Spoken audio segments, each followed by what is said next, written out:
You ever heard of Ronald Read? Most people hadn't until the day he died. He worked as a janitor, lived modestly, kept to himself, and when he passed away in 2014, people discovered something that didn't seem to fit the story they had imagined for him.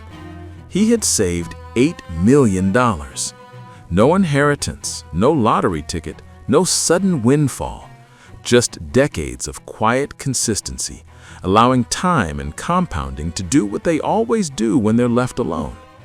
It's a reminder that the way you behave with money often matters more than how clever you are. You don't need an Ivy League degree. You don't need a job on Wall Street. You don't even need to be exceptional. You just need to act sensibly, over and over again. As Morgan Housel puts it, financial success isn't a hard science, it's a soft skill. And in soft skills, behavior outweighs knowledge. Spend the next few minutes here, and you might sharpen that skill a little. This is a 5-part reflection on the psychology of money by Morgan Housel through the lens of long-term investing.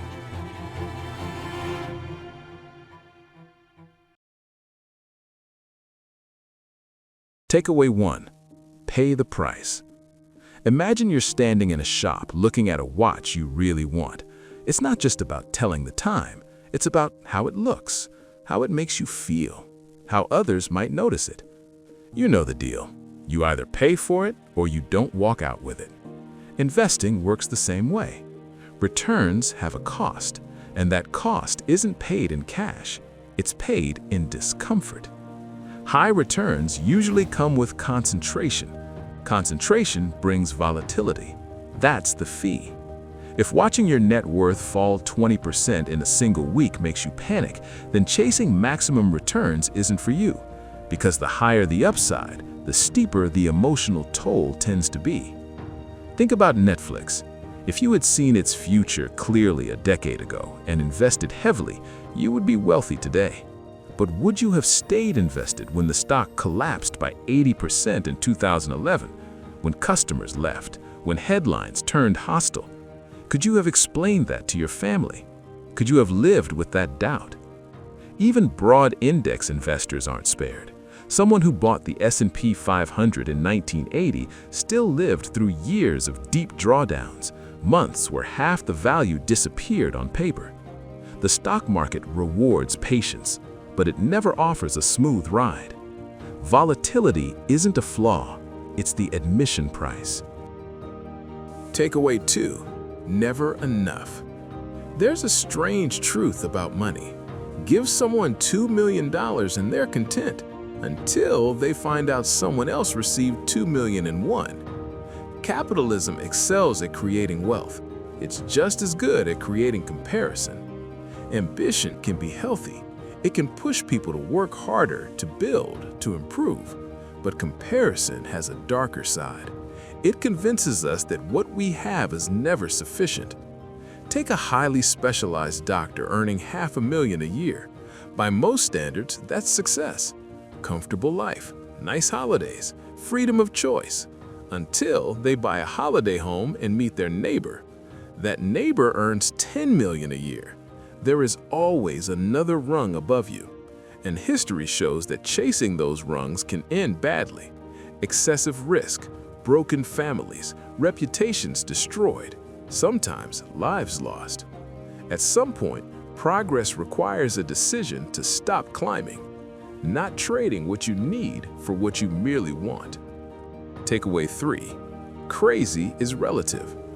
From the outside, people's financial choices often look irrational. Some spend recklessly, others hoard cash. But everyone's decisions are shaped by where they came from. Backgrounds differ, experiences differ, so do priorities. Morgan Housel points to lottery spending. Lower-income households spend far more on tickets than wealthier ones, even though many can't cover a small emergency expense. It seems irrational until you consider their reality. Limited opportunity, limited mobility, few safety nets. For them, a lottery ticket isn't an investment. It's a glimpse of a life otherwise out of reach. Understanding this doesn't mean copying others. It means recognizing that strategies aren't universal. A billionaire's portfolio isn't designed for someone still building wealth, and investments outside your understanding aren't obligations. Knowing when to say no is a skill. Takeaway 4. What you don't see coming. The Great Depression, world wars, financial crises, a global pandemic. Each reshaped markets. None were predictable. Nassim Taleb calls these black swans, rare events with massive consequences that only make sense in hindsight. Picture Black Monday in 1987. A single day erased nearly a quarter of the market's value. Would you have sold or stayed put? Missing just a handful of the market's best days dramatically reduces long-term returns, and those days often arrive amid chaos. Preparation matters more than prediction. The most damaging events are rarely the ones people are warning you about. Takeaway 5. The appeal of pessimism. Negative stories sound convincing. Debt, inflation, crises, they demand attention. Progress is quieter. It unfolds slowly. It rarely makes headlines. Our brains are wired to prioritize threats. Loss feels heavier than gain. Pessimism feels prudent. Optimism feels naive. But long-term data tells a different story. Life expectancy improves. Technology advances. Living standards rise. Understanding this bias doesn't mean ignoring risk.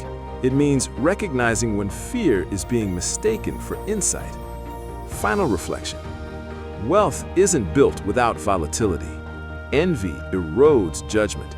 Risking what you need for what you don't need rarely ends well. People act rationally within their own experiences. The future won't announce its shocks in advance, and pessimism will always sound smarter than optimism. If this perspective resonates, Morgan Housel's work is worth exploring further. And if you want to continue thinking about the psychology behind money, there's more to uncover. Cheers. If this message feels like it hit home, that's no accident. It's your inner voice calling for change. And here's the truth.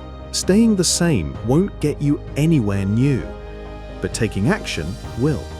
That's exactly why thousands of people just like you have already broken free from living paycheck to paycheck by following a simple, proven blueprint. You don't need special skills, you don't need a second job. What you need is the right system, and it's already helping over 55,000 members build real financial freedom. So, here's your choice. Close this video and go back to business as usual, or click the link below and take your first step towards stability, freedom, and the life you know you're meant to live. The opportunity is here. The question is, are you ready to take it?